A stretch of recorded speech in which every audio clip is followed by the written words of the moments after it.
উমরার টিকিটের দাম 1.5 গুণ 2 গুণ বেশি। মানে আপনি উমরা করতে যাইতেছেন, একটা আকাম করতেছেন, এই জন্য আপনার টিকিটের দাম বাড়াই দিচ্ছে। আবার আপনি হজে যাইবেন, টিকিটের দাম 3 গুণ বাড়ানো।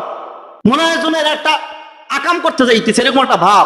আরে নেকের কাজে সহযোগিতা করাও নেক, গুনার কাজে সহযোগিতা করাও গুনাহ। তাহলে মুসলমান যাচ্ছে উমরা করতে, যাচ্ছে হজ করতে, তো দরকার ছিল তাদের টিকিটের দাম আরো কমায় দেওয়া, ঠিক কিনা? কিন্তু এই সেকশনে কিছু গাধা, কিছু মুনাফিক বসে আছে, যারা এমন সিন্ডিকেট করে দাম বাড়াইছে, সাধারণ মানুষ হজে যাওয়ার কোনো উপায় নেই। আল্লাহ সকল জালেমদেরকে হেদায়েত দান করুক, বলেন আমিন। আল্লাহ পাকের বান্দা বান্দিরা যাইতেছে হজে উমরায়, তাদের টিকিটের দাম কমাইয়ে দেয়। আর দাম বাড়াইতে হলে বেনজিনের দাম বাড়া, কথা বলেন না কেন? আঙ্গুর ফুলে যারা কলা গাছ হয়, এদের দাম বাড়া।